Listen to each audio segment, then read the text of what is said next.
Alors bonsoir chers frères et sœurs, ici c'est le frère Alexandre, et je rends encore vraiment grâce à Dieu pour ce privilège qu'il nous a donné en ce début d'année de recommencer avec nos moments d'enseignement de samedi soir. Et grande est ma joie de nous avoir encore tous réunis ce soir pour être enseignés, pour être instruits, pour être édifiés par le Seigneur.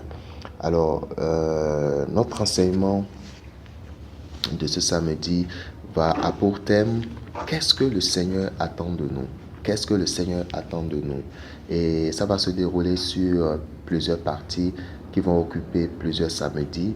Et pour ce samedi, pour ce soir, c'est la première partie.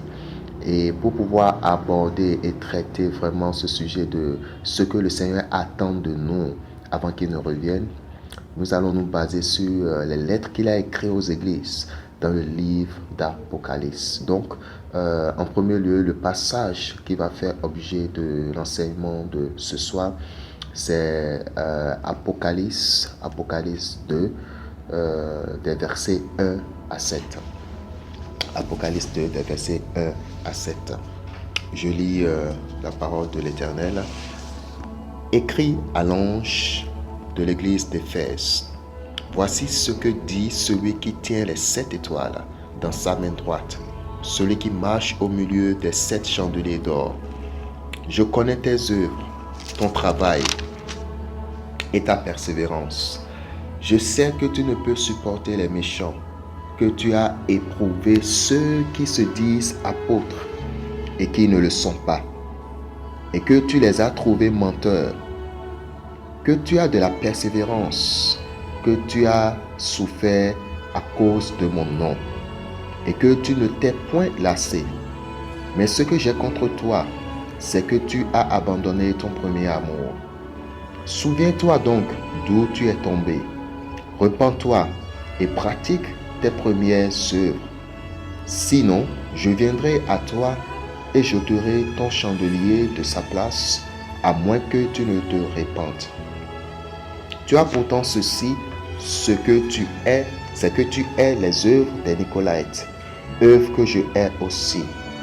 Que celui qui a des oreilles entende ce que l'Esprit dit aux églises. À celui qui vaincra, je donnerai à manger de l'arbre de vie qui est dans le paradis de Dieu. Amen. Que le Seigneur nous illumine à travers l'enseignement qu'il s'apprête à nous donner en se basant sur ce passage et que son nom soit glorifié. Amen, amen. Amen. Alors, l'église d'Éphèse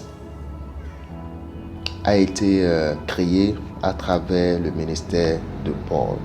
Et dans un premier temps, nous allons échanger les uns avec les autres en se basant sur ce passage, les œuvres, les œuvres et la paix du premier amour de l'ange à la tête de l'église d'Éphèse.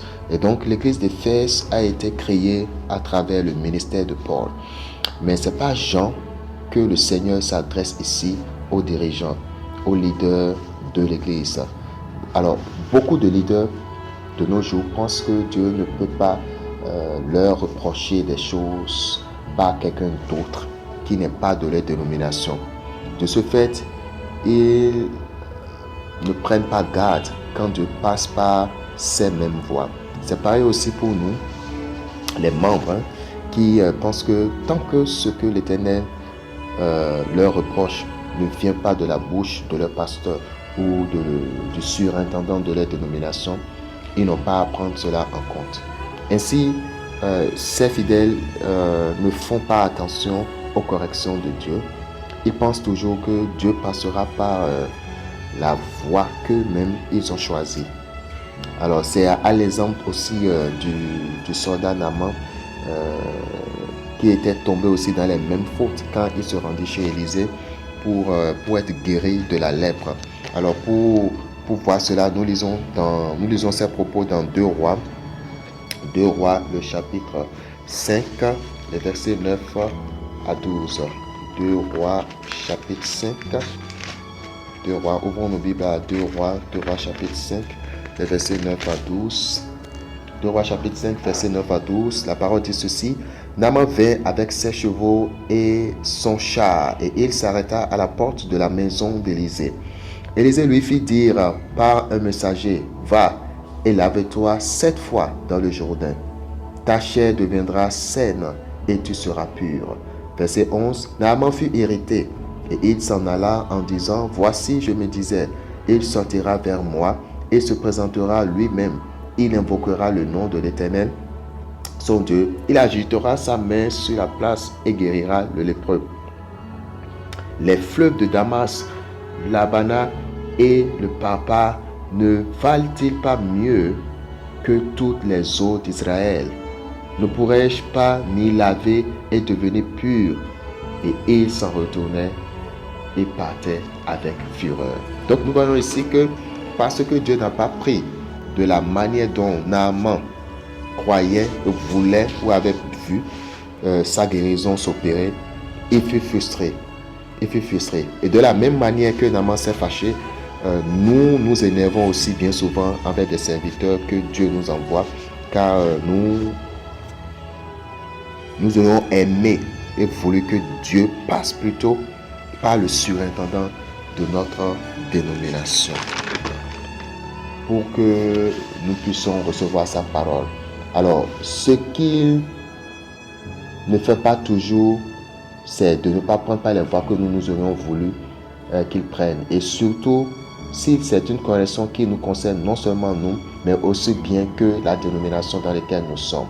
Alors, chers frères et sœurs bien-aimés, ayons vraiment beaucoup de sagesse et de discernement spirituel. Dans le cadre de ce passage tiré dans Apocalypse 2, les versets 1 à 7, Jésus-Christ passa par son disciple Jean, qui était sur l'île appelée Patmos, ne figurant pas dans les proximités d'Éphèse, pour s'adresser à son église d'Éphèse. Et aujourd'hui, le Seigneur s'adresse aussi à nous autres par le même canal. Le Seigneur s'adressa premièrement aux leaders, aux pasteurs de l'église d'Éphèse. Il s'est adressé tout d'abord à la tête. Le Seigneur ne change pas. C'est de cette même manière qu'il s'est adressé, si nous devons nous rappeler tout d'abord à Adam, la tête le chef de famille dans le jardin d'Éden, avant de s'adresser à Ève lorsqu'ils avaient tous deux péché. Dans le premier verset du passage, le Seigneur dit « Écris à l'ange de l'église d'Éphèse ». Alors pourquoi le Seigneur l'appelle-t-il ange?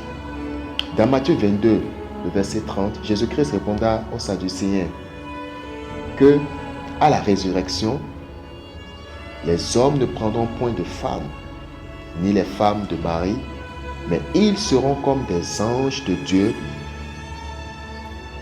du ciel. Alors, si le Seigneur a désigné le chef de l'église d'Éphèse comme un ange, c'était pour lui rappeler sa place dans le livre de vie et dans le ciel. C'était pour lui révéler que son nom est toujours écrit dans le livre de vie et que sa place est censée être avec lui pour l'éternité. Mais c'était aussi pour lui dire qu'il se doit de veiller à ce que ce droit qui lui est donné ne lui soit pas dérobé par tout égarement de la foi qu'il a reçue. Alors, envers le leader de l'église d'Éphèse, le Seigneur n'a pas économisé ses mots pour lui témoigner son approbation sur sa persévérance dans ses œuvres et les travaux qu'il a abattus dans l'exercice de son ministère, à savoir, premièrement, ne pas supporter les méchants, deuxièmement, éprouver et se détourner de ceux qui s'appellent ministres de Dieu et qui ne le sont pas, troisièmement, avoir de la persévérance, avoir eu de la persévérance à l'œuvre, quatrièmement, avoir souffert à cause du nom de Jésus-Christ, cinquièmement, n'avoir pas se lasser à l'œuvre, peu importe les tribulations, les épreuves, les saisons.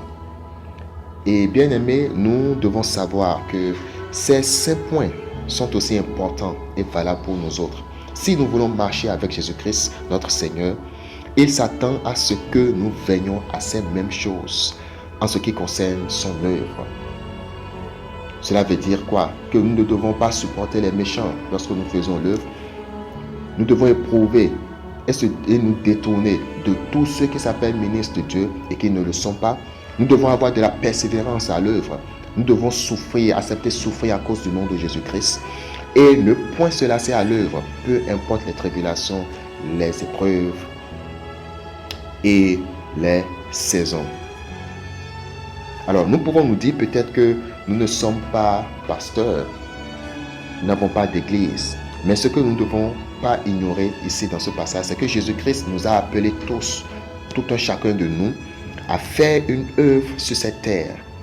Nous ne l'avons pas choisi, mais lui nous a choisis pour que nous allions, que nous portons des fruits et que nos fruits demeurent jusqu'à son retour. Alors, la question qui se pose alors à nous ici est ceci. C'est-à-dire la question qui se pose à chacun de nous, je veux dire, c'est: es-tu vraiment au service de Jésus-Christ là où tu es, dans la vie que tu mènes? Portes-tu vraiment des fruits pour lui? Est-ce que tes fruits demeurent réellement? Ou dès qu'il y a un problème, tu te détournes de ton Seigneur, comme Israël avec son Dieu dans le désert? Et dans le cas où tu ne porterais aucun fruit pour le Seigneur, penses-tu qu'il t'autorisera à entrer au ciel ainsi, après la grâce qu'il te donne en ce moment de ta vie de le faire? Alors, la dernière question qu'on peut se poser ici, personnellement, c'est: est-ce que je veux réellement aller au ciel? Bien-aimé, veux-tu réellement aller au ciel? Dans le verset 4 du même passage, dans le livre d'Apocalypse au chapitre 2, le Seigneur dit: mais ce que j'ai contre toi, c'est que tu as abandonné ton premier amour. Ah, cela voudrait dire qu'on peut bien servir le Seigneur sans l'aimer. On peut bien exceller dans le service du royaume et sa justice sans aimer son roi. Parce que quelqu'un sait Dieu ne veut pas dire que Dieu n'a rien à lui reprocher.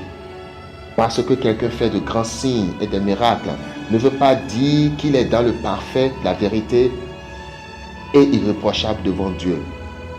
Tes œuvres seules ne suffisent pas pour te maintenir dans l'approbation et la validation divine. Il faut en plus de cela, et par-dessus tout, que tu veilles à toujours aimer ton Seigneur. Et c'est pour cela que Paul dit dans 1 Corinthiens 13, les versets 1 à 3, nous pouvons ouvrir nos Bibles dans 1 Corinthiens 13, les versets 1 à 3. Paul dit ceci: quand je parlerai les langues des hommes et des anges, si je n'ai pas l'amour, je suis un airain qui résonne ou une cymbale qui retentit. Et quand j'aurai le don de prophétie, la science de tous les mystères et toute la connaissance, quand j'aurai même toute la foi jusqu'à transporter des montagnes, si je n'ai pas l'amour, je ne suis rien. Et quand je distribuerai tous mes biens pour la nourriture des pauvres, quand je livrerai même mon corps pour être brûlé, si je n'ai pas l'amour, cela ne me sert de rien. Ce que Paul veut dire, juste en résumé, c'est: quand j'aurai même bien servi l'Éternel avec diligence, avec persévérance, de tout mon cœur, de tout mon sang, si je n'ai pas l'amour, cela ne me servirait à rien. Donc ici aussi, Paul révèle que nous pouvons bien servir le Seigneur sans l'aimer. La preuve, on peut bien travailler pour un chef d'entreprise sans l'aimer, juste parce qu'on veut le salaire. De la même manière, on peut bien servir le Seigneur sans l'aimer, juste parce qu'on veut rentrer au ciel. Bien-aimés, prenons garde.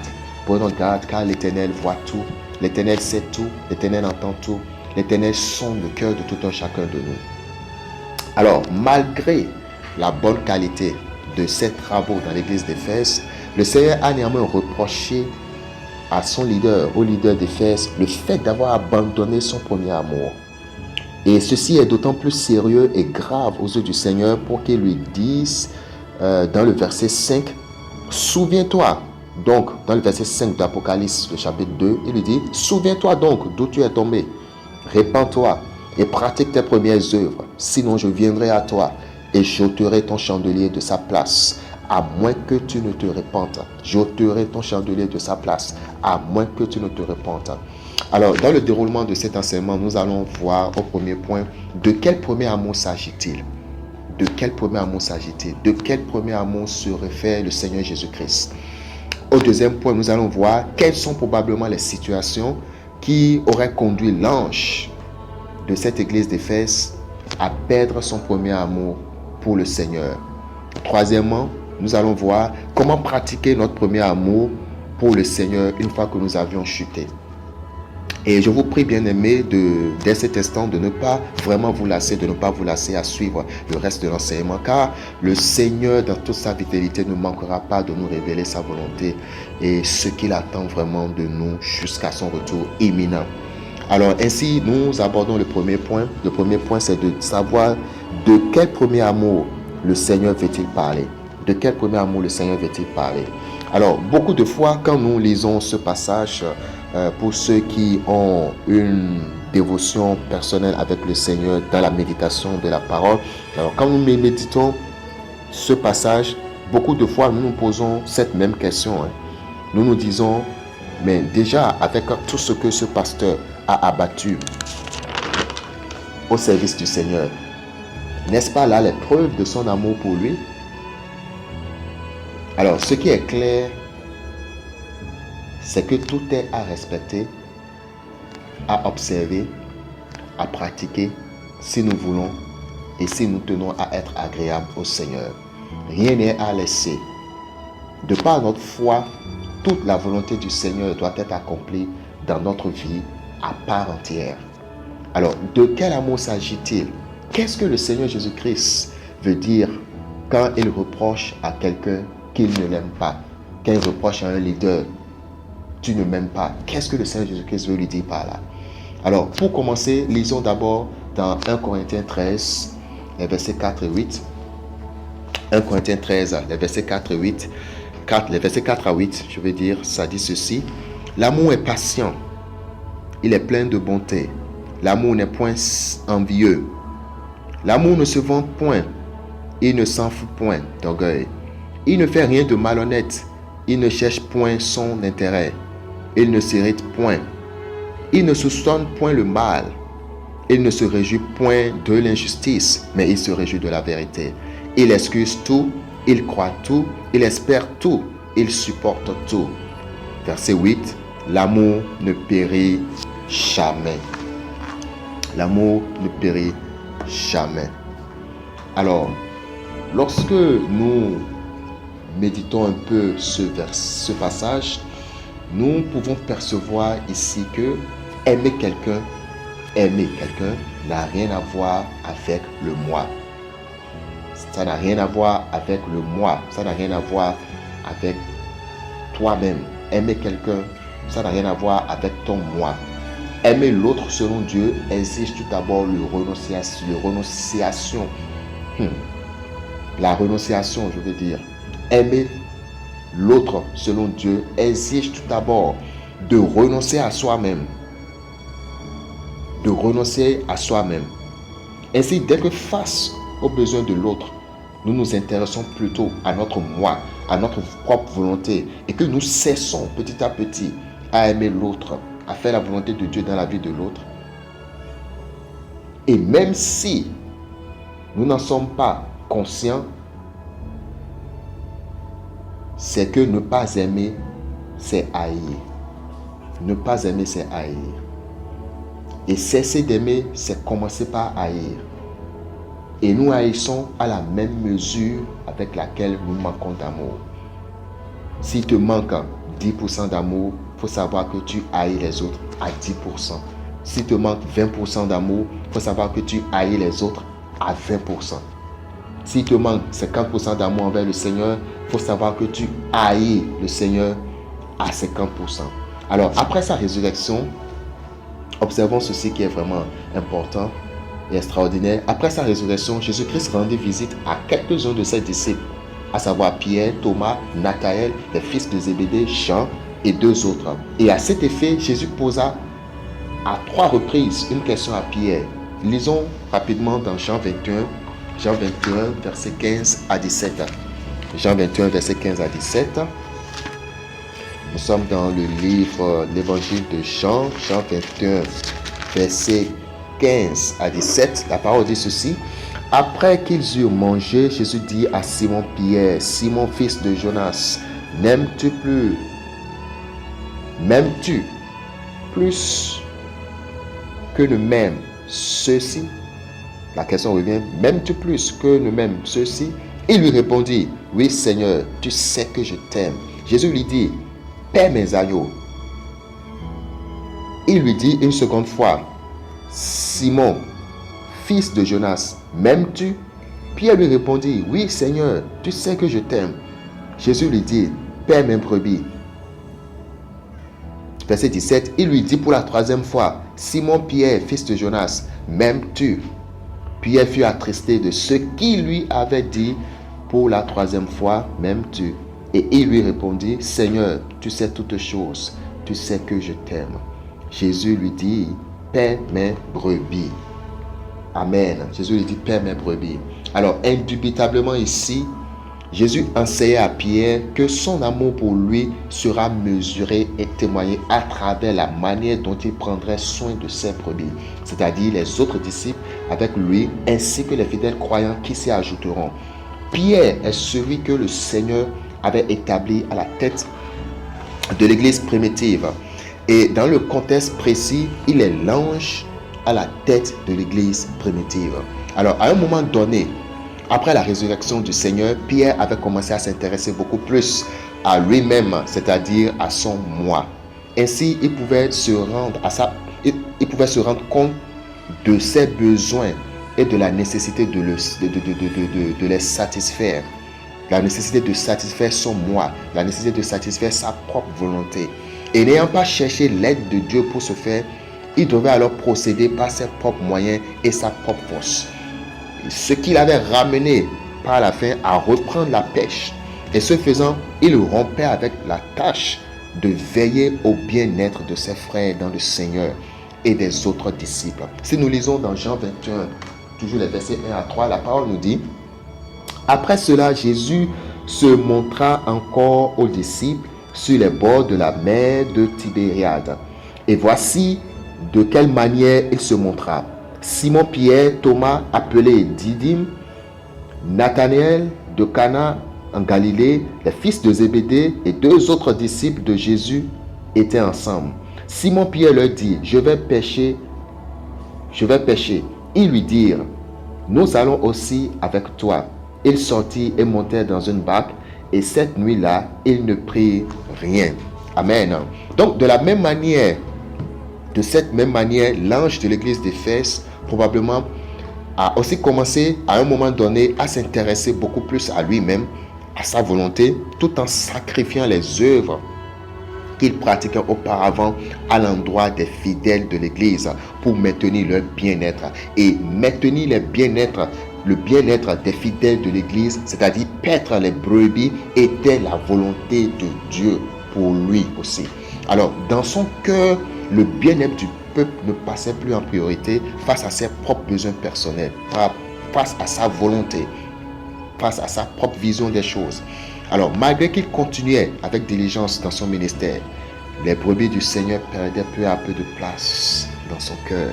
Certainement qu'il se disait sans cesse, j'aime Jésus-Christ, donc je vais bien m'appliquer au ministère qu'il m'a confié pour bien la conduire. Mais cela n'était pas suffisant aux yeux du Seigneur, car il devrait aussi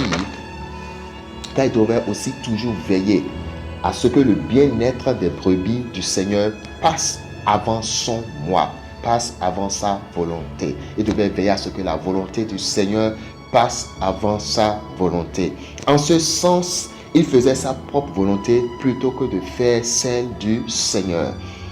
Nous devons renoncer complètement et définitivement à notre moi si nous voulons suivre le Seigneur. Dans Marc 8, le verset 34, Jésus-Christ dit, si quelqu'un veut venir après moi, qu'il renonce à lui-même, qu'il se charge de sa croix et qu'il me suive. Alors, Dieu ne s'attend pas à ce que nous renoncions à nous-mêmes pour le servir un jour et non l'autre. Le renoncement à soi-même est quelque chose qui se doit d'être permanent. Alors, si nous lisons aussi l'avertissement du Seigneur dans Matthieu 24, versets 48 à 51, lisons rapidement Matthieu 24, versets 48 à 51. Ça dit ceci, Matthieu 24, versets 48 à 51. Mais si c'est un méchant serviteur qui disent en lui-même, mon maître tarde à venir. S'il se met à battre ses compagnons, s'il mange et boit avec les ivrognes, le maître de ce serviteur viendra le jour où il ne s'y attend pas et à l'heure qu'il ne connaît pas. Il le mettra en pièces et lui donnera sa part avec les hypocrites. C'est là qu'il y aura des pleurs et des grincements de dents. C'est là qu'il y aura des pleurs et des grincements de dents. Les brebis du Seigneur autour de nous, nos frères et sœurs autour de nous, et même ceux qui sont encore dans le monde et qui sont appelés à être brebis, si nous cessons de les aimer, nous cessons d'aimer Jésus-Christ. Si nous accordons plus de place aux brebis du Seigneur dans notre cœur, c'est en effet le Seigneur. Si nous n'accordons plus de place aux brebis du Seigneur dans notre cœur, c'est en effet le Seigneur Jésus-Christ que nous rejetons personnellement de nos cœurs sans le savoir. Car le Seigneur lui-même s'est identifié personnellement à ses brebis. Si nous n'aimons plus les âmes pour leur salut, si nous n'aimons plus les âmes pour leur salut, nous n'aimons plus le Seigneur. Si nous ne nous préoccupons plus des frères, nous ne nous préoccupons plus de Jésus. Alors, la manifestation, telle qu'il est écrit, la manifestation du Saint-Esprit est donnée à chacun de nous pour le profit de tous.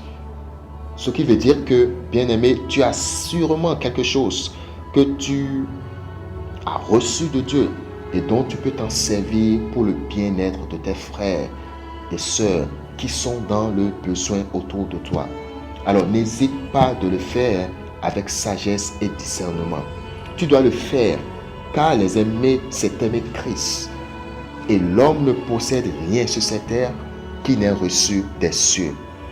L'homme ne possède rien sur cette terre qui n'ait reçu des cieux. Nous pouvons lire rapidement 1 Jean 4.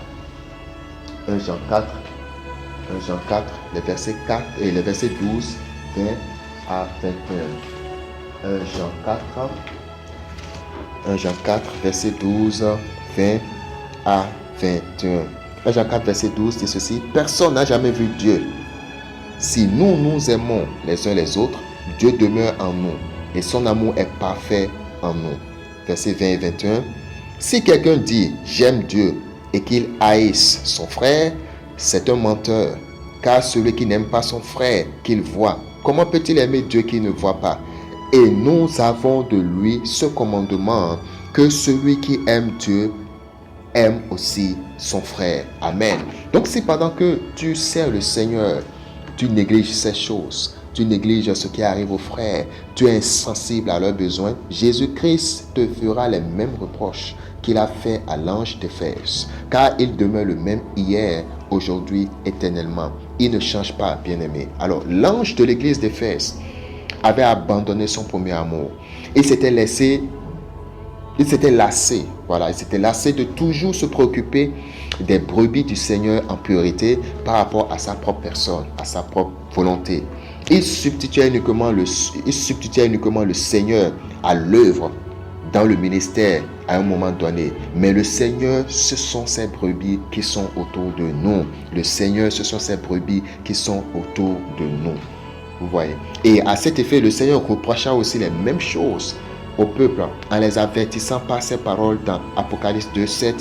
Apocalypse 2.7. Si nous pouvons lire Apocalypse 2.7. Le Seigneur dit ceci pour avertir aussi le peuple. Le Seigneur dit que celui qui a des oreilles entende ce que l'Esprit dit aux églises. À celui qui vaincra, je donnerai à manger de l'arbre de vie qui est dans le paradis de Dieu. C'est-à-dire à celui qui vaincra toutes les choses qui vont l'empêcher de pouvoir aimer mes brebis. Tout en me servant, je lui donnerai à manger de l'arbre de vie qui est dans le paradis de Dieu. Pourquoi cela?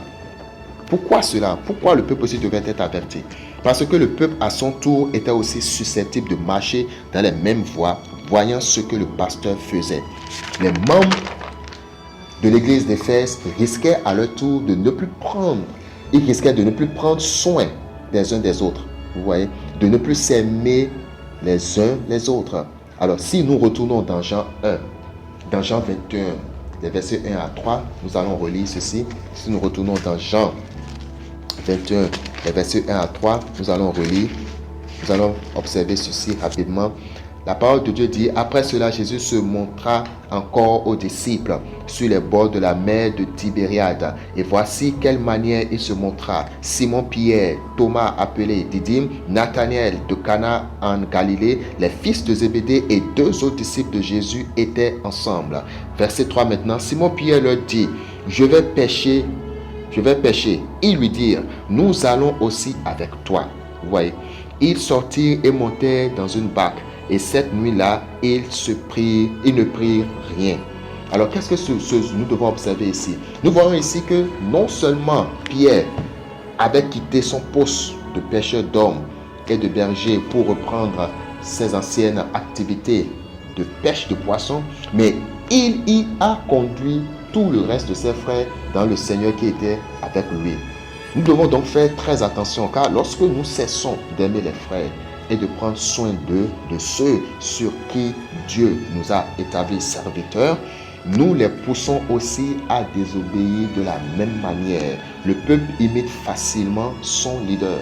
Et c'est la raison pour laquelle le Seigneur réprimanda strictement l'ange de l'église d'Éphèse par ses propos dans Apocalypse 2:5 en disant ceci, Apocalypse 2:5, en disant ceci, souviens-toi donc d'où tu es tombé, répands-toi et pratique tes premières œuvres, sinon je viendrai à toi et j'ôterai ton chandelier de sa place, à moins que tu ne te répandes. Et l'ôter lui et son chandelier de sa place, c'est le retirer lui et les membres de l'église d'Éphèse du livre de la vie pour la perdition éternelle. C'est en vérité ce que le Seigneur voulait dire par là. Alors, que cela ne soit pas notre portion, je prie vraiment que cela ne soit pas notre portion au nom puissant de Jésus-Christ, que notre nom soit toujours gardé dans le livre de vie, retrouvé dans le livre de vie au retour du Seigneur ou quand le Seigneur va nous appeler de ce monde afin que nous puissions partager l'éternité avec lui dans toute sa gloire. Alors, nous allons aborder le deuxième point. Car à ce niveau, il est nécessaire de se poser la question, comment est-ce que le leader de l'église d'Éphèse en est-il arrivé à ce point? Quelles sont les raisons probables ou situations ayant favorisé et conduit à cet état de choses que lui reproche le Seigneur Jésus-Christ?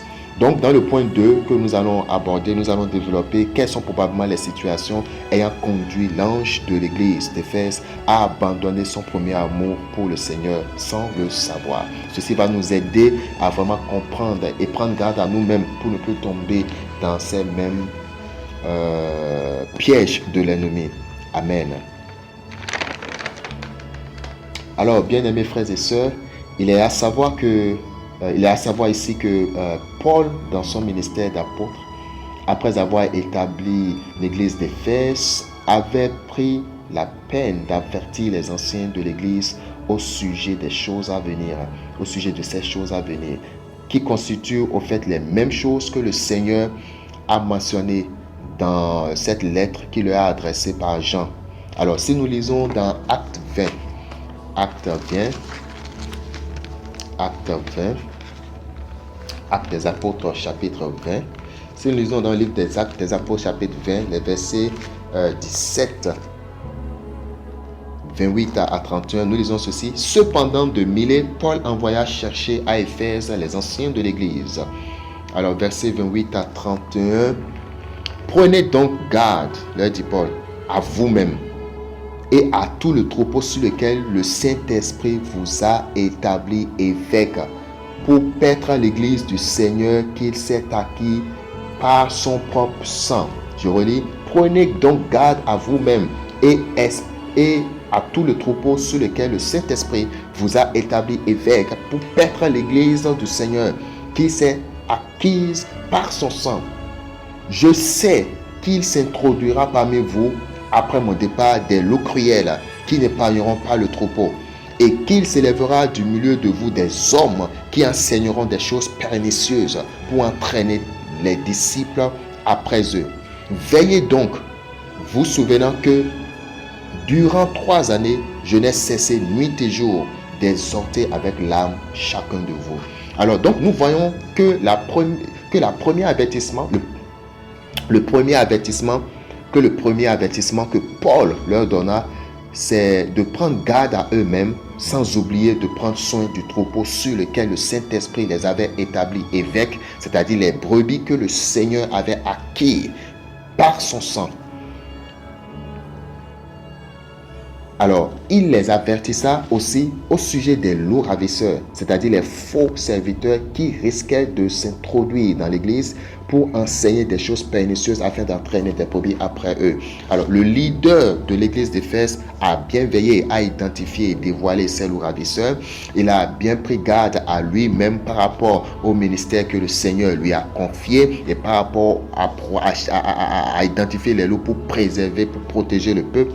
Mais à un moment donné, il a cessé de prendre soin des brebis de l'Éternel, de les aimer continuellement. Et ceci était aussi un avertissement que Paul leur avait donné, même la première qu'il leur avait donnée dans sa lettre pour eux, dans le chapitre 20 du livre des Actes. Donc, en cela, il a cessé d'aimer Jésus-Christ, ne marchant plus ainsi dans la volonté du Seigneur, car la volonté du Seigneur était toujours que ses brebis, était de paître ses brebis avec amour, ce qu'il a aussi enseigné à Pierre à sa résurrection. Alors, comment en est-il arrivé là?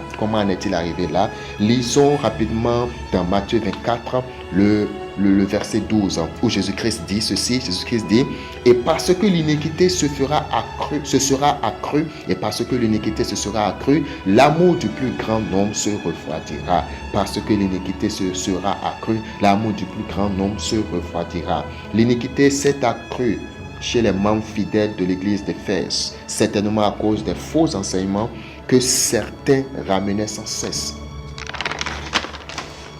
dans l'église.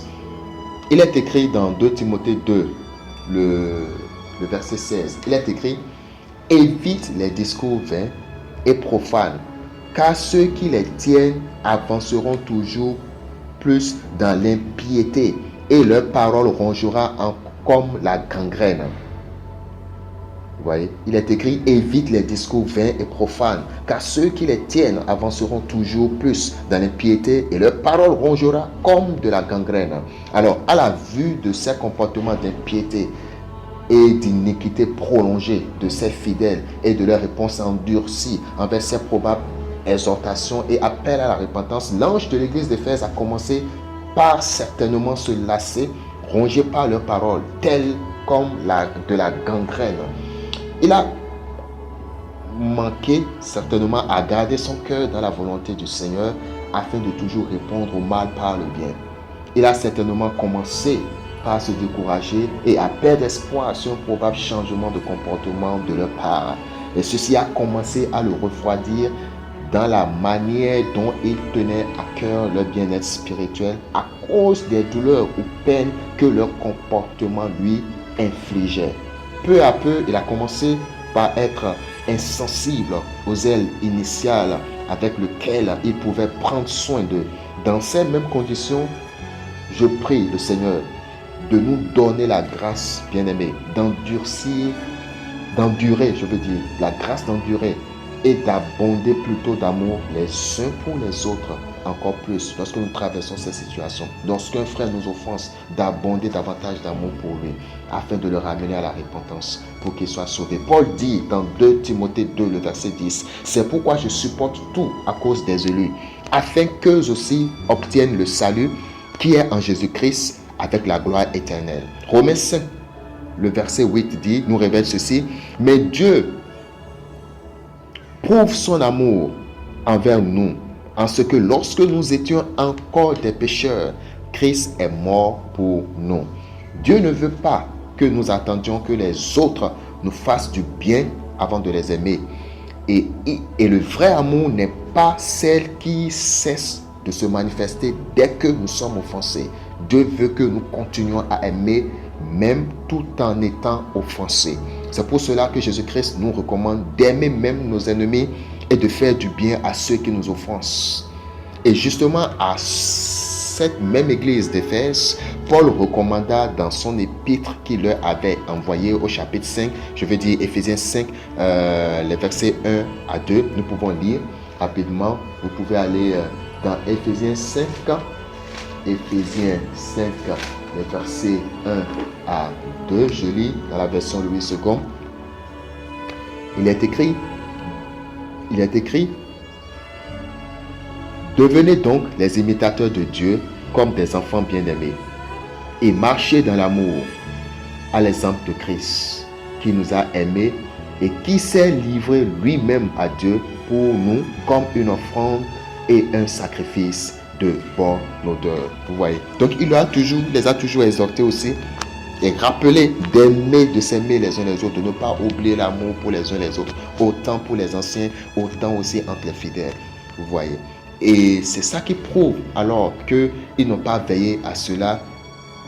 Et le Seigneur maintenant leur reproche cela et les appelle à la repentance, comme certainement le Seigneur est en train d'appeler tout un chacun de nous, ici déjà, qui sont concernés par ces choses, à la repentance, afin de mieux aimer les frères, de ne pas cesser de les aimer, même ceux qui nous ont offensés parmi eux, pour que le nom de Jésus-Christ soit sauvé et que leur salut ne leur soit pas enlevé, pour que nous ne soyons pas des pierres d'achoppement, pour que ces frères puissent s'égarer de la foi. Car le Seigneur a aussi dit, malheur à celui par qui l'un de ses brebis s'égare, qu'il est plus mieux pour lui de ne pas venir au monde. Amen. Amen. Nous allons aborder le troisième point, car nous venons maintenant de découvrir les conditions et les circonstances qui régissent la perte du premier amour au niveau du leader, du pasteur de l'église d'Éphèse. Alors, le point 3, c'est pour aborder quoi? Comment pratiquer de manière durable notre premier amour pour le Seigneur. C'est-à-dire, après avoir chuté, comment est-ce que nous pouvons faire pour pouvoir nous reconnecter à pratiquer notre premier amour de manière durable pour le Seigneur?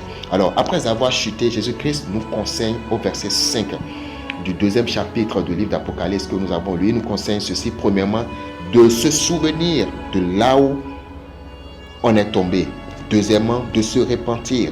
Et dans Marc 8, 34, Jésus dit, si quelqu'un veut venir après moi, qu'il renonce à lui-même, qu'il se charge de sa croix et qu'il me suive. Ainsi, après la repentance, troisièmement, il faut renoncer à soi-même, une fois encore, et résolument prendre sa croix. Nous pouvons lire dans Hébreux 6, 10 à 12. Hébreux 6, 10 à 12, ce que la parole de Dieu dit. Hébreux 6, 10 à 12, la parole dit, car Dieu n'est pas injuste pour oublier votre travail et l'amour que vous avez montré pour son nom, ayant rendu et rendant compte des services aux saints. Ayant rendu et rendant encore des services aux saints. Verset 11, nous désirons que chacun de vous montre le même zèle pour conserver jusqu'à la fin une pleine espérance, en sorte que vous ne vous relâchiez point et que vous imitez ceux qui, par la foi et la persévérance, héritent des promesses. Ceux qui, par la foi et par la persévérance, héritent des promesses. Donc, quatrièmement, il faut continuer sans relâche, tout en œuvrant pour Dieu, au service du royaume, à rendre encore et encore toujours service aussi aux saints avec amour. Cinquièmement, il faut veiller toujours à partager avec les frères les choses que nous recevons du Seigneur dans la parole et la saine doctrine. 1 Timothée 4, 6 nous dit ceci. 1 Timothée 4, 6, 1 Timothée chapitre 4, verset 6 nous dit ceci. 1 Timothée chapitre 4, verset 6 nous dit ceci. En exposant ces choses aux frères, tu seras un bon ministre de Jésus-Christ, nourri des paroles de la foi et de la bonne doctrine que tu as exactement suivies. En exposant ces choses aux frères, tu seras un bon ministre de Jésus-Christ, nourri des paroles de la foi et de la bonne doctrine que tu as exactement suivies. Donc, tel nous recevons des choses du Seigneur, nous devons aussi les partager dans la parole, dans la sainte doctrine. Nous devons aussi les partager avec les frères pour les nourrir aussi dans la foi. Sixièmement, il faut prier sans cesse pour ne point se relâcher, à montrer le même zèle jusqu'à la fin avec une pleine espérance. Le même zèle du début, nous devons le montrer jusqu'à la fin avec une pleine assurance, espérance. Et pour cela, nous devons prier sans cesse et ne pas nous relâcher. Tel Jésus-Christ nous le recommande aussi dans le livre, dans l'évangile de Luc au chapitre 18. Évangile de Luc au chapitre 18, le premier verset, le Seigneur Jésus dit ceci. La Bible dit, Jésus leur adressa une parabole pour montrer qu'il faut toujours prier et ne point se relâcher. Il faut toujours prier et ne point se relâcher. Alors, septièmement, il faut aussi s'exercer à imiter à travers le Seigneur ceux qui par la foi et la persévérance ont hérité des promesses de Dieu. Et leurs noms sont listés, beaucoup d'entre eux, leurs noms sont listés dans le livre d'Hébreux, le chapitre 11. Leurs noms sont listés là. Et pour finir, il faut veiller aussi à appliquer tout ce que le Seigneur a approuvé chez le leader de l'église d'Éphèse. Dans Apocalypse 2, versets 2 à 3. Il a approuvé des choses chez le leader que nous avons listées. Avant de commencer, il faut veiller à appliquer aussi toutes ces choses, en plus du fait qu'il faut aimer les frères. Alors, quelles sont ces choses qu'il avait approuvées en rappel? Quelles sont ces choses qu'il avait approuvées en rappel? Alors, il avait approuvé le fait que le leader ne supportait pas les méchants, le fait qu'il a éprouvé et qu'il s'est détourné de ceux qui s'appelaient ministres de Dieu et qui ne le sont pas, le fait qu'il a montré de la persévérance à l'œuvre, le fait qu'il a souffert à cause du nom de Jésus-Christ, le fait qu'il ne s'est point lassé à l'œuvre, peu importe les tribulations, les épreuves et les saisons. Donc, bien-aimés, en plus d'aimer les frères, nous devons nous atteler personnellement à observer ces choses.